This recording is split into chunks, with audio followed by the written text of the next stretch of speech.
Hola, ¿qué tal? Muy buenos días. Sean bienvenidas y bienvenidos a nuestra quinta videosesión de nuestra unidad de aprendizaje, Derecho de la Contratación Internacional. En la sesión anterior, y bueno, prácticamente casi todas, pero en la anterior principalmente, vimos el papel de las corporaciones transnacionales y su participación en contratos con estos elementos extranjeros. Este tema nos permitió observar que una misma, pues sí, operación puede vincular a empresas, actividades eh, y prestaciones situadas pues en distintos estados. A partir de ese antecedente, hoy estudiaremos un problema distinto, pero pues sí estrechamente relacionado cuando las partes pertenecen a entornos jurídicos y comerciales diferentes, pues necesitan ciertas reglas y referencias que reduzcan la incertidumbre y faciliten pues una interpretación común de sus obligaciones. Y la pregunta que orientará nuestra sesión es cómo es posible contratar internacionalmente con un grado razonable de certeza y previsibilidad cuando las partes se encuentran vinculadas en sistemas jurídicos distintos. Y una de las respuestas se encuentra en los procesos de unificación. La unificación, armonización y la uniformidad del derecho contractual internacional es parte de lo que vamos a ver dentro de esta sesión.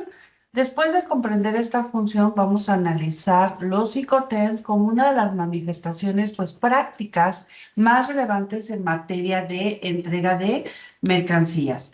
Nuestro propósito será pues eh, identificar qué problemas resuelve la uniformidad contractual, qué instrumentos contribuyen a ella y especialmente qué regulan y qué no regulan los Incoterms dentro de una compraventa internacional. La contratación internacional, bueno, pues se desarrolla en un escenario en el que coexisten múltiples órdenes jurídicos. No existe un único derecho contractual universal que se aplique automáticamente a todas las operaciones celebradas en cualquier parte del mundo. Pensemos, por ejemplo, en una empresa mexicana que vende mercancías a una empresa ubicada en Alemania. La mercancía puede fabricarse en México, transportarse por carretera eh, hasta un puerto y embarcarse hacia Europa, descargarse en otro puerto y continuar por vía terrestre hasta el establecimiento del comprador. En una sola operación aparecen diferentes territorios, transportistas, autoridades aduaneras y posibles ordenamientos jurídicos. Los materiales de estudio describen este entorno mediante la pluralidad de leyes y culturas jurídicas en el mundo, la multiplicidad de usos y costumbres, la variedad de jurisdicción y la diversidad de prácticas comerciales. Esa pluralidad no constituye por sí misma un problema. La dificultad surge cuando las partes atribuyen significados distintos a una cláusula, omiten distribuir una obligación relevante o desconocen qué consecuencias produce una determinada forma de entrega. Supongamos que una empresa mexicana y otra empresa extranjera, pues sí acuerdan la mercancía y el precio, pero no precisan que contratarán el transporte internacional. ¿Quién va a pagar ciertos gastos portuarios? ¿Quién realizará los despachos aduaneros? Ni en qué momento el riesgo de pérdida o daño dejará de corresponder al propio vendedor.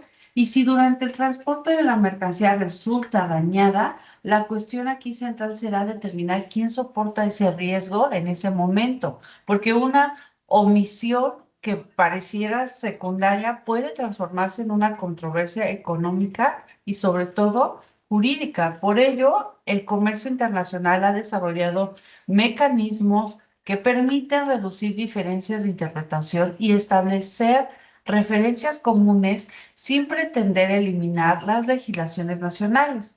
El objetivo es hacer más previsibles estas operaciones transfronterizas. Y bueno, para comprender estos mecanismos sí conviene distinguir de manera pues funcional algunos conceptos, ¿no? Relacionados, que es la unificación, que es la armonización, la uniformidad y la estandarización contractual.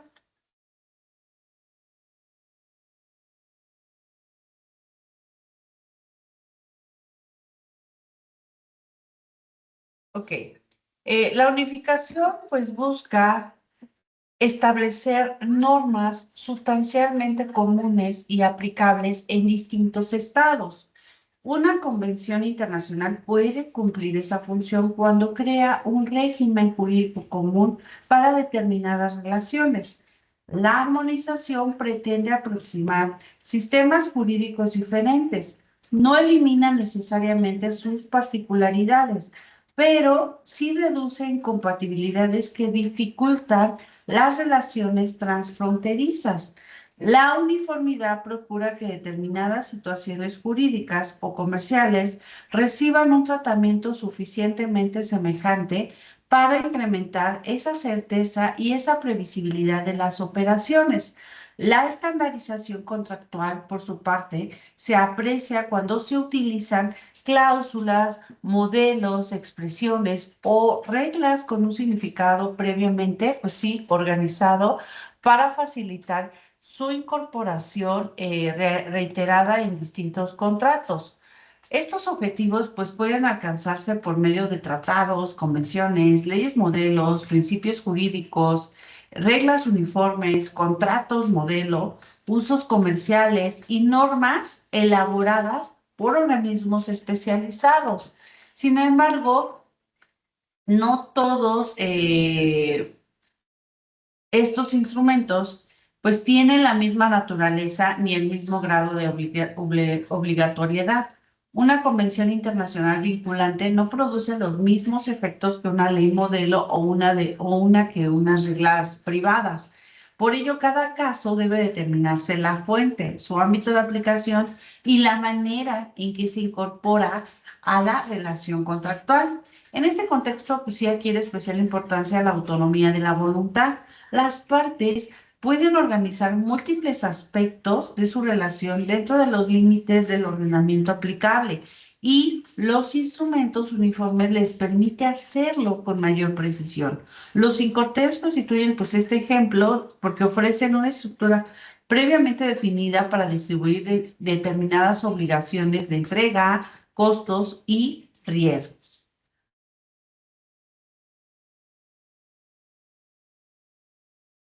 Uno, bueno, pues de los instrumentos, como pueden ver, más relevantes es la Convención de las Naciones Unidas sobre los contratos de compraventa internacional de mercaderías, adoptada en Viena en 1980 y conocida como Convención de Viena o por sus siglas CICG. Su importancia, pues esta Convención de Viena radica en que ofrece un régimen uniforme para aspectos fundamentales de la compraventa internacional cuando se actualizan sus requisitos de aplicación. Regula, entre otras materias, la formación del contrato, las obligaciones de vendedor y comprador y diversos remedios frente al incumplimiento. Aquí, en relación con el vendedor, la convención contempla obligaciones vinculadas con la entrega de mercancías y documentos.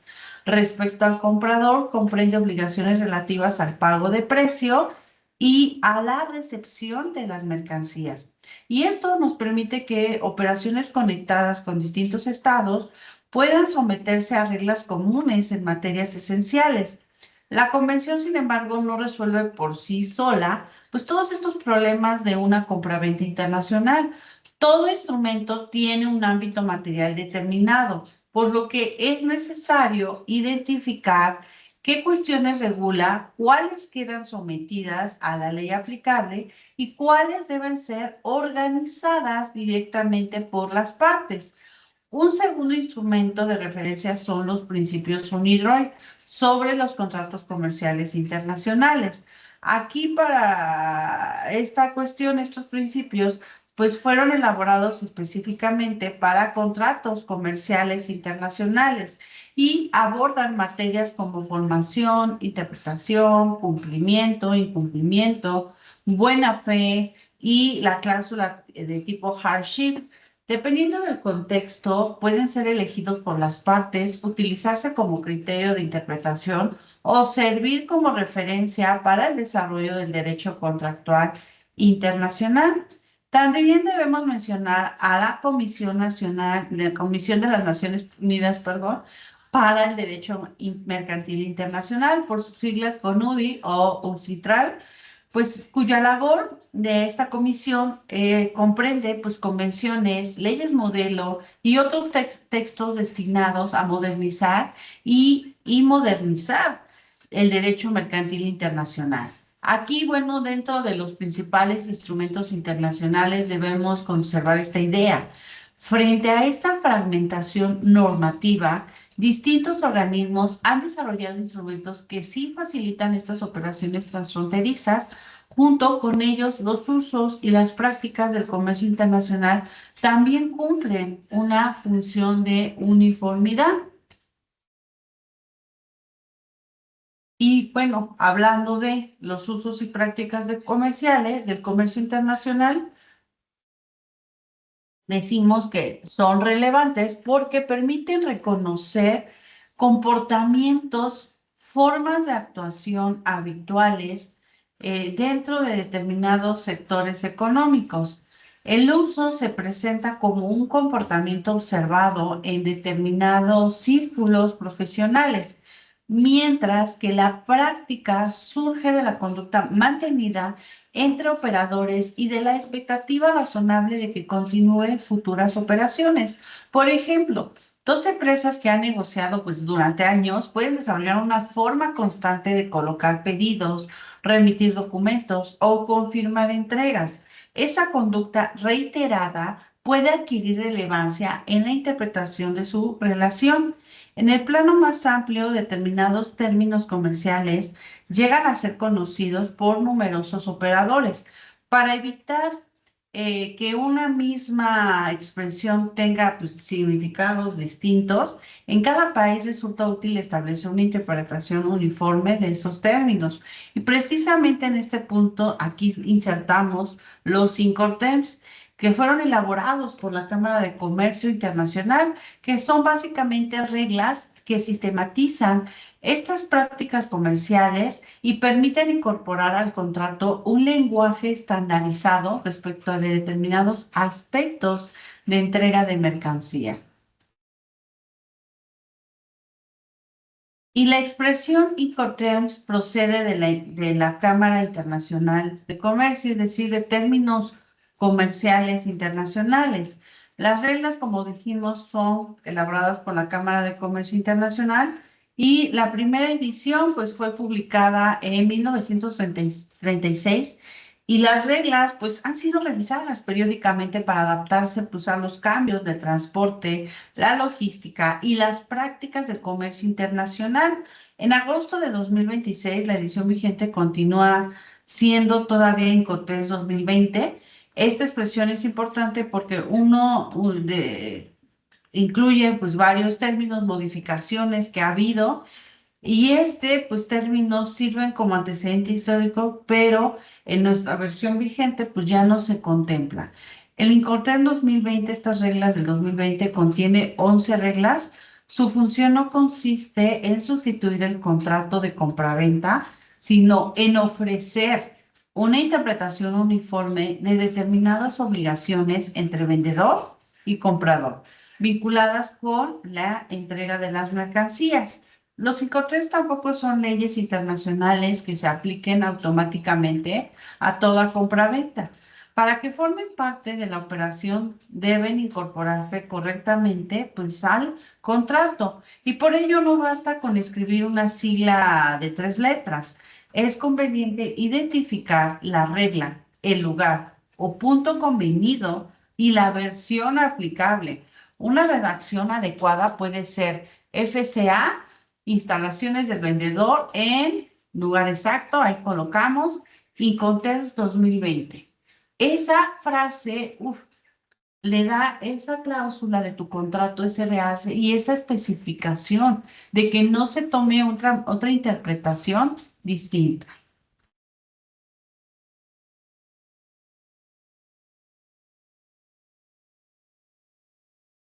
Una vez, bueno, pues sí, comprendida su función, podemos identificar pues ciertos aspectos que organizan las reglas Incoterms 2020. En primer lugar, pues establece el punto de entrega. Cada regla determina cuándo el vendedor ha cumplido la obligación de entrega para efectos del Incoterm. La entrega puede ocurrir en las instalaciones del vendedor, al poner la mercancía a disposición de un transportista, al colocarla al costado de un buque, a bordo del buque o en lugar de destino, según la regla que elija. En segundo lugar, determinan el momento de transferencia de riesgo de pérdida o daño de las mercancías. El punto de entrega es decisivo porque, en términos generales, allí se produce también el traslado del riesgo del vendedor al comprador. En tercer lugar, distribuyen determinados costos. Las reglas permiten saber qué gastos corresponden al vendedor y cuáles al comprador, especialmente en materia de transporte, carga, descarga en ciertos casos, formalidades aduaneras y otras prestaciones vinculadas con la entrega. En cuarto lugar, indican cuál de las partes deben de contratar al transporte principal cuando la regla así lo exige. En algunos términos lo organiza el comprador, en otros el vendedor.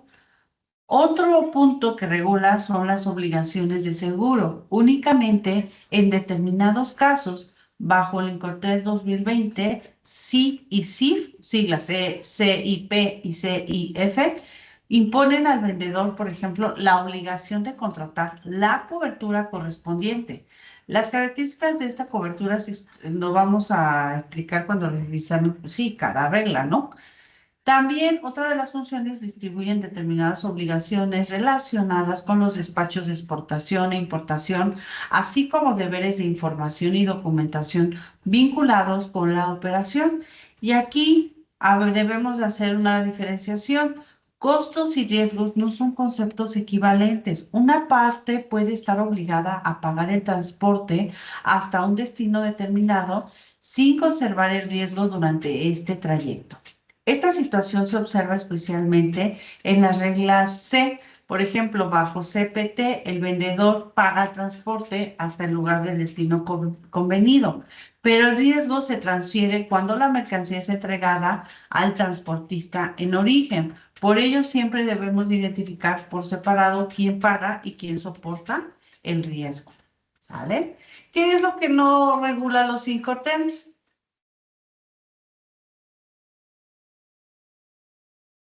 Tan importante como conocer su contenido, es también importante conocer sus límites.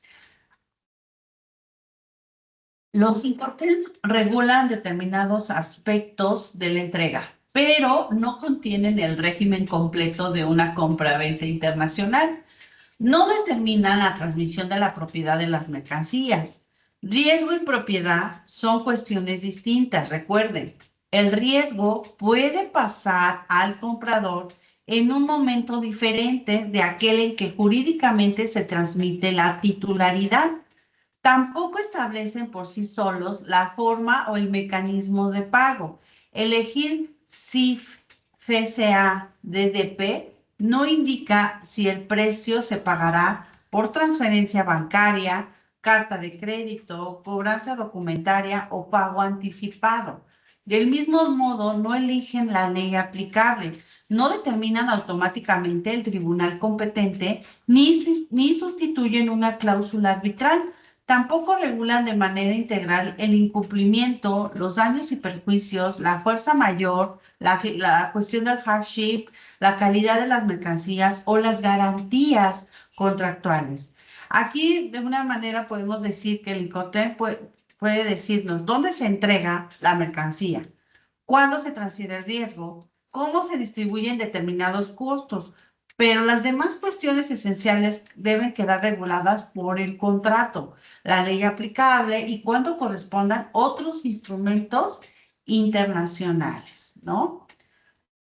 De acuerdo a las reglas de Incoterm 2020, pues sí, como dijimos, son 11 reglas divididas en dos categorías, según el modo de transporte. Para cualquier modo o combinación de modos de transporte puede utilizarse 7 reglas, las que ustedes ven en pantalla, por sus siglas EXW, FCA, CPT, SIP, DAP, DPU, DDP, ¿vale? Para transporte marítimo y por vías navegables interiores se utilizan estas 4 reglas: FAS, FOB, CFR y SIF. Ahora, pues vamos a ver, pues cada una de ellas. Siempre tengan ese manual en lo que ustedes, pues van, así como el manual de APA, así este manual de Incoterm. Tomen en cuenta que cada cierto periodo, cada 10 años, se está actualizando y hay que estar atentos. Inclusive hacen artículos especializados de cuál de estas reglas es la que menos se utiliza, por qué no se utiliza, qué comprende. Entonces, toda esa información les va a permitir a ustedes tomar decisiones dentro del comité o de la elaboración de un contrato, ¿sale? Vale, vamos por las siguientes reglas, ¿no? Permítanme tantito, nada más déjenme ver, aquí, ok. Las primeras 7 reglas que vimos que comprende cualquier tipo de transporte, que no exclusivamente marítimo, sino también incluye otros. Tenemos la de Ex-Work, que es en fábrica, por las siglas, por eso está EXW. Aquí el vendedor entrega cuando pone las mercancías a disposición del comprador en lugar convenido. Normalmente eso en sus propias instalaciones. No tiene obligación de cargarlas en el vehículo de recogida del comprador y bajo la lógica de la regla, las formalidades de exportación corresponden al comprador. Por ello, en una exportación real FCA puede resultar más práctica cuando el comprador no puede realizar esos trámites en el país del vendedor. FCA Free Carrier, franco transportista, el vendedor entrega la mercancía al transportista o persona designada por el comprador en el lugar acordado y realiza las formalidades de exportación. Si la entrega se pacta en las instalaciones del vendedor, este carga la mercancía en el vehículo de recogida. Franco transportista es especialmente relevante en operaciones de contenerizadas, es decir, de utilización de contenedores, cuando la mercancía se entrega al transportista antes de quedar a bordo del buque. ¿Sale? El CPT, Carry Pay To, transporte pagado hasta, el vendedor entrega la mercancía al transportista y en ese punto se transfiere el riesgo, pero debe de contratar y pagar el transporte hasta el lugar de destino convenido. Es un ejemplo claro de que el costo de transporte y el riesgo pueden seguir trayectorias distintas. Sí. Transporte y seguro pagados hasta, aquí mantiene la misma lógica de entrega y riesgo que el anterior Incoterm de CPT, pero añade la obligación del vendedor de contratar seguro. El Incoterm 2020, la cobertura determinada de SIP es más amplia y corresponde, salvo acuerdo permitido en contrario, una cobertura equivalente. Este Incoterm creo que es es uno de los más utilizados dentro del comercio internacional, por lo que sí adquiere mayor relevancia este tipo de Incoterm. El otro Incoterm DAP, que es entregado en lugar. Aquí el vendedor lleva la mercancía hasta el lugar de destino convenido y la entrega cuando queda a disposición del comprador en el medio del transporte de llegada, lista para ser descargada. El riesgo permanece con el vendedor hasta ese punto. Ya la descarga de esa mercancía pues corresponde al comprador. DPU, entregado en lugar descargado. Aquí el vendedor asume el transporte hasta el destino y realiza también la descarga. Es la única regla del Incoterm 2020 en la que la entrega exige que el vendedor descargue las mercancías. DPU sustituyó a una antigua denominación de regla que era el DAT para dejar claro que el lugar de entrega no tiene que ser necesariamente pues una terminal. En la otra regla DDP, que es entregado con derechos pagados, el vendedor lleva la mercancía hasta el destino convenido y asume además las formalidades de importación y los derechos correspondientes.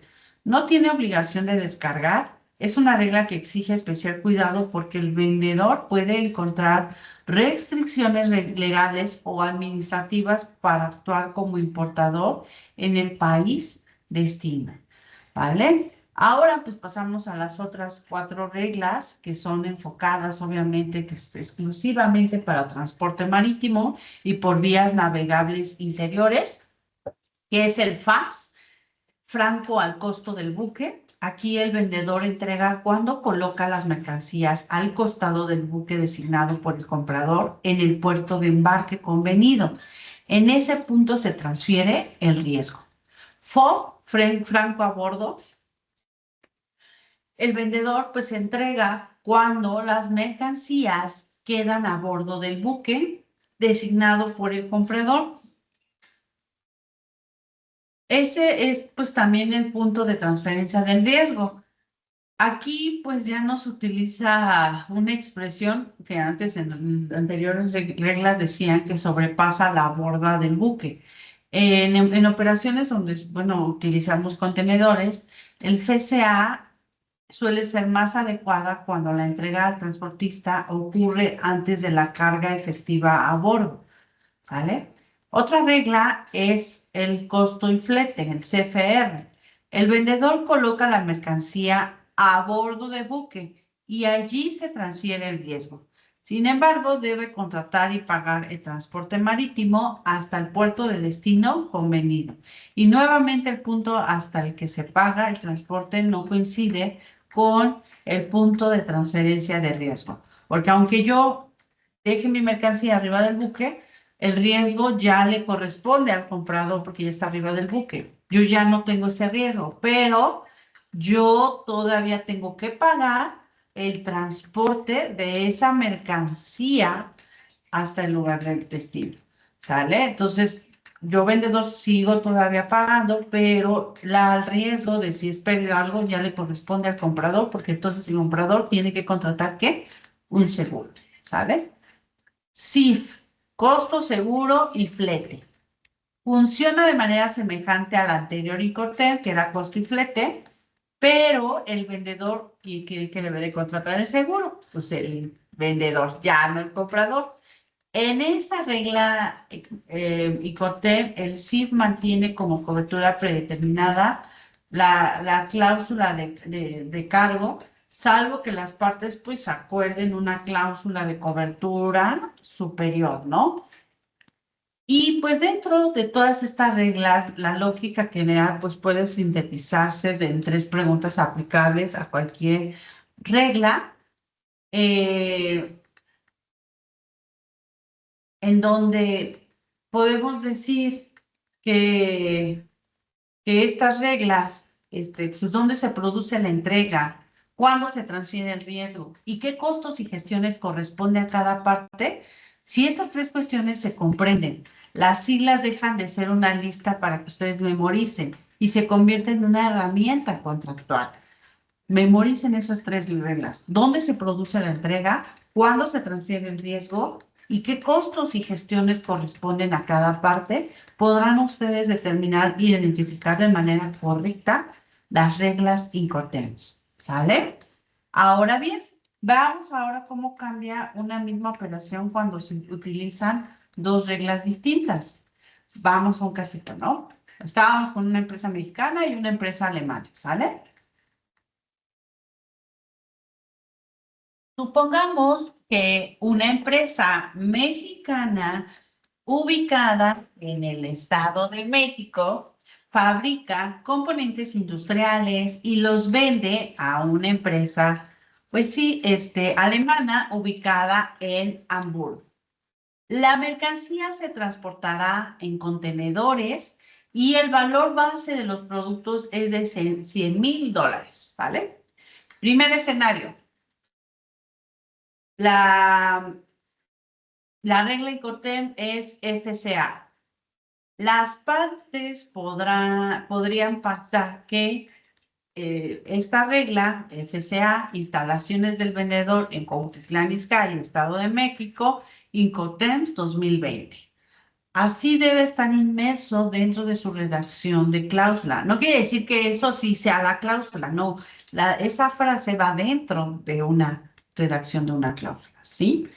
Si la entrega se pacta en las instalaciones del vendedor, este carga la mercancía en el vehículo de transportista designado por el comprador y realiza las formalidades de exportación. Cuando la entrega se completa, conforme a la regla FCA, el riesgo pasa obviamente al comprador.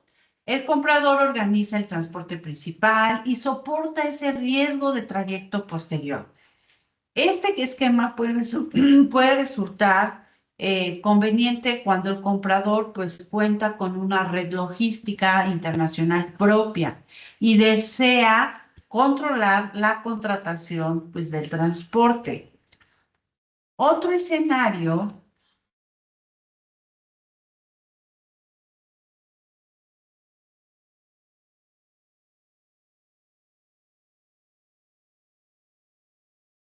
otro escenario sería el SIP. Ahí está.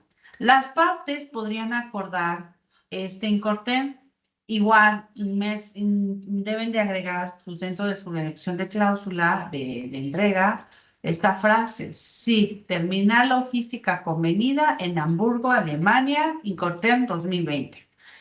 En este caso, pues el vendedor contrata y paga el transporte hasta Hamburgo y debe obtener el seguro exigido por esta cláusula.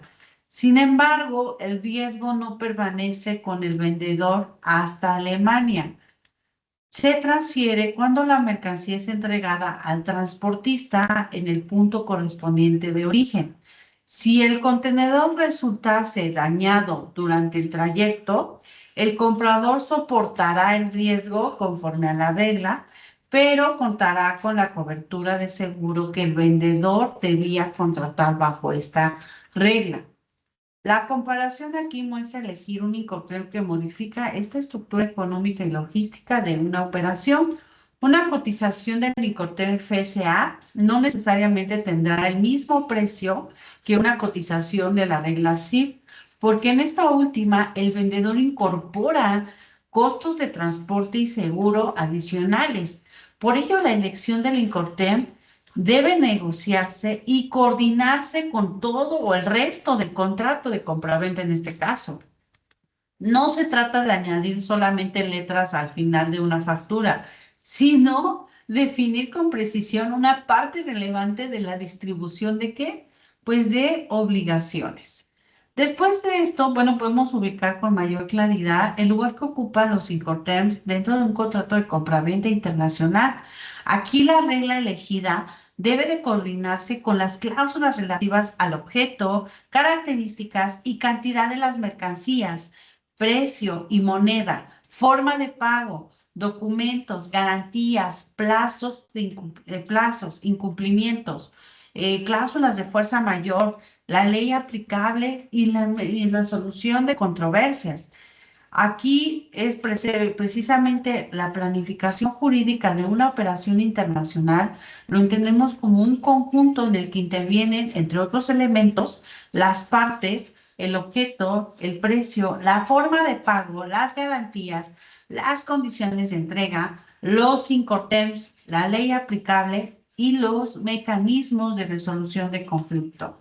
Y esto significa que una regla Incoterms no debe de leerse pues, de una manera aislada, sino si una cláusula atribuye al vendedor la contratación del transporte, pero el Incoterm seleccionado coloca esa obligación en el comprador, el contrato puede quedar internamente pues contradictorio. La función correcta consiste, por lo tanto, en integrar el Incoterm de manera coherente con las demás cláusulas de la operación. Y bueno, pues antes de concluir nuestra sesión, sí conviene identificar de una manera breve estos errores más frecuentes del uso de estas reglas. El primero, pues sí, es utilizar términos pertenecientes a versiones anteriores como si continuaran vigentes, como es el caso de las reglas DAF, DES, DEC, DDU. Por ejemplo, ya no forman parte dentro de las reglas actuales del 2020, ¿no? Otro error es mencionar únicamente las tres letras sin precisar lugar o punto convenido y la versión aplicable. Otro error, perdón, es elegir una regla inadecuada para el modo de transporte. Por ejemplo, FASFO, CFR y CIF están reservadas al transporte marítimo o por vías navegables interiores. Otro error es utilizar FOB de manera automática en operaciones contenerizadoras, es decir, que utilizamos contenedores, cuando la mercancía pues, se entrega al transportista antes de quedar a bordo. En esos casos, las reglas FCA puede ser pues, más adecuada. Otro error es confundir transferencia de riesgo con transmisión de la propiedad. Otro error es suponer quién paga el transporte conserva innecesariamente el riesgo hasta el destino. Otro error es creer que el Incoterm resuelve también tema de forma de pago, ley aplicable o la jurisdicción. Finalmente, pues debemos evitar elegir una regla únicamente por costumbre.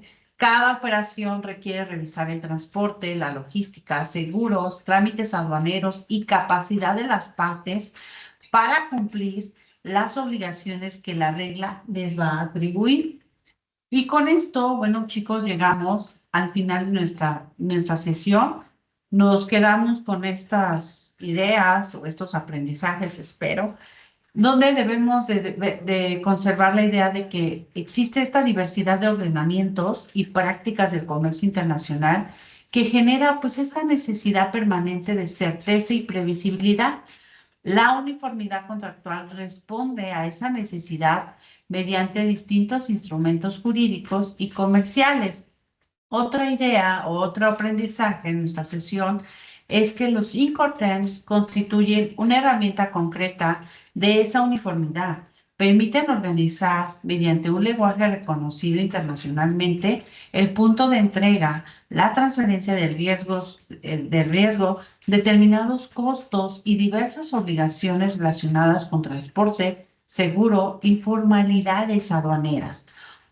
También aprendimos que costos, riesgos y propiedad no deben de confundirse. Cada concepto responde a una cuestión distinta y debe analizarse conforme a la regla y al contrato aplicable, ¿sabes? Y finalmente, bueno, pues los Incoterms funcionan correctamente solo cuando se elige la regla adecuada, se identifica con precisión el lugar convenido y se integra de manera coherente con las demás cláusulas del contrato internacional. Y con esta base, bueno, pues vamos a continuar en nuestras siguientes videosesiones con el estudio de los instrumentos y reglas que permiten estructurar jurídicamente, pues estas operaciones contractuales internacionales, ¿vale? Les agradezco mucho su atención y nos estaremos viendo en nuestra próxima sesión. Hasta luego.